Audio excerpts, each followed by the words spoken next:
Hello ma'am, good morning. A pleasant day to you. I am John Kenneth E. Salcedo and my partner is Joan Bena Francisca, reporting the Region 6, which is Western Visayas.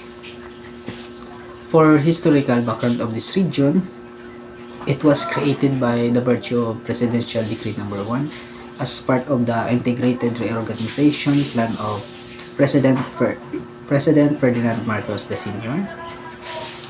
This region is composed of 6 provinces: the Aklan, Antique, Capiz, Iloilo, Guimaras, and the Negros Occidental. The region population is about 8 million.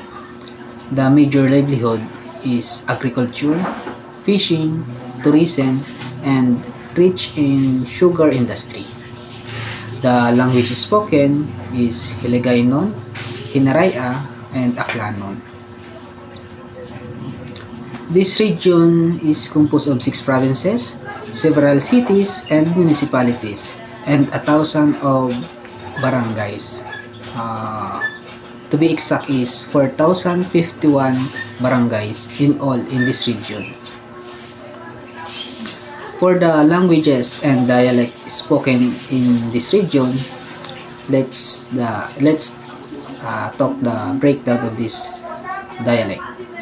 For Hiligaynon, spoken in Iloilo, Negros Occidental, Guimaras, and Capiz.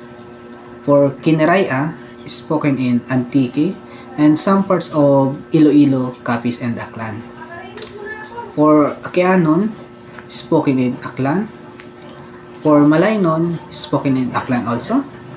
And for Cebuano, it is spoken in the northern part of Negros Occidental. For geographical characteristics, this location is the Bisaya, the central of the Philippines. There are mountains located in Antique, Negros Occidental, and some part of Iloilo.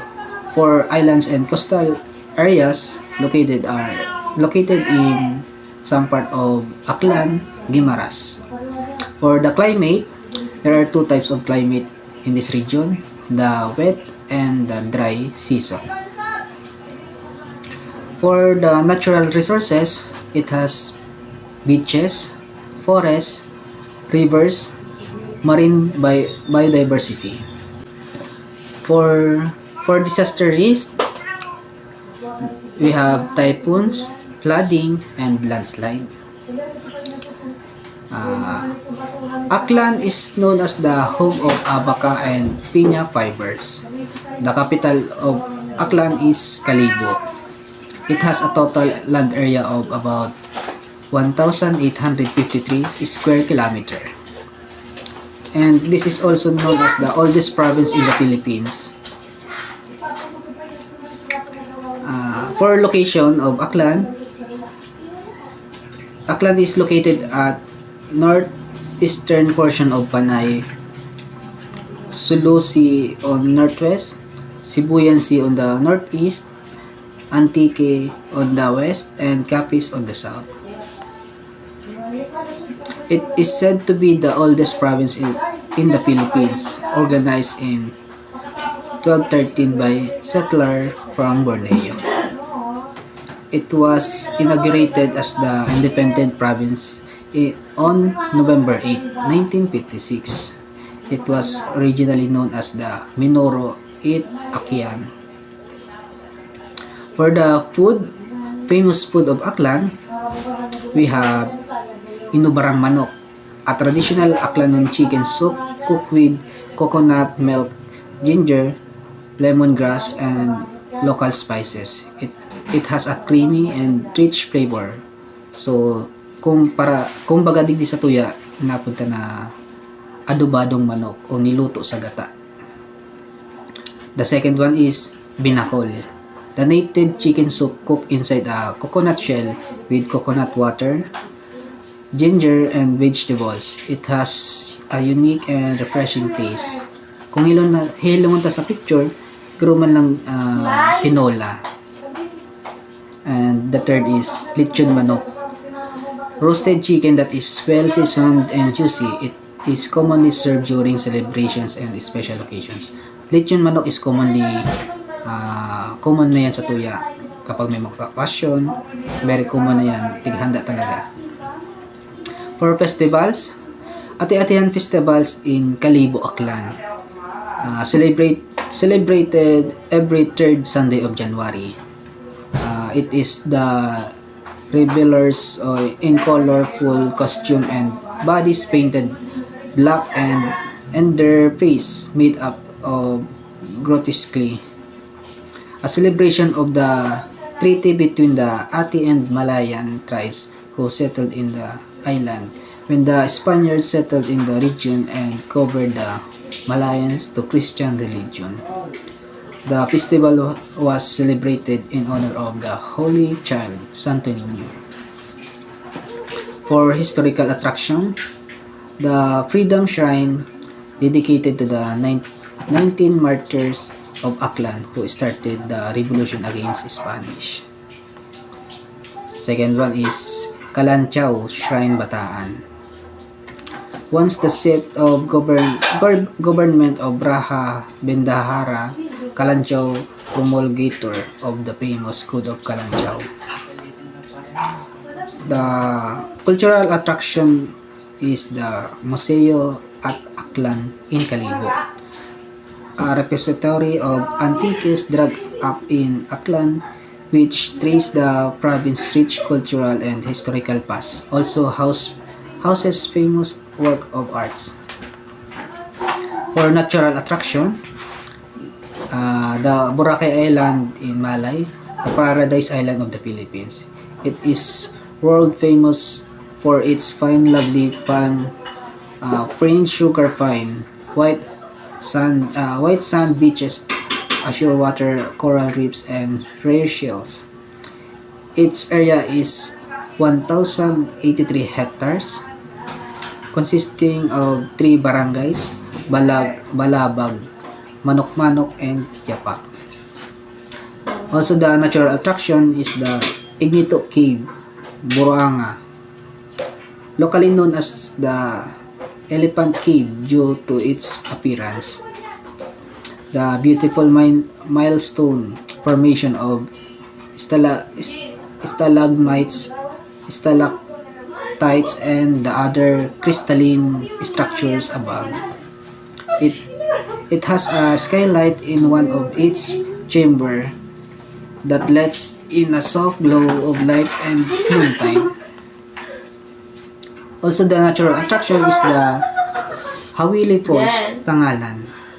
It has 7 basins tied about 20 feet apart. The highest basin is about 100 feet high, oval shape, around 240 squared feet in area, and 12 feet deep, clear water, also like a small lake.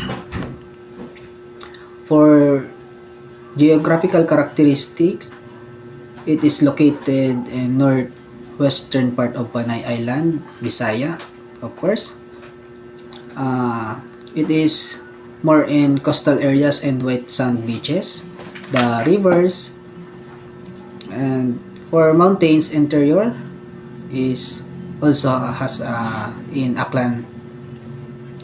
For climate, the tropical climate in this province is typically the dry season start on November till May, and wet season start on June until October.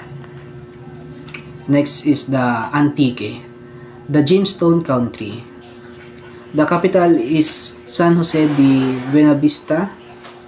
It was one of the 3 districts of Panay before the Spanish colonizers arrived. Formerly known as Hantik, Negritos or the Atis were believed to be the earliest people who settled in this island of Panay. They have developed their own distinct languages called Kinaraya. For the location of Antique, elongated stretch of island, it is bound by the Rug Mountain of Panay, Aklan in the northeast, Capiz in the west, Iloilo in the southeast, and part of China Sea on the west.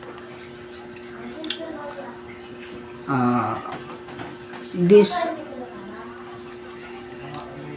Antique has 18 municipalities and 590 barangays, governed by provincial government, supported by Regional Development Council. Geographical characteristic, and the location is western side of Panay Island, and also the climate is typically wet and dry season. For festival, Binirayan Festival, celebrated every December 27 to 29.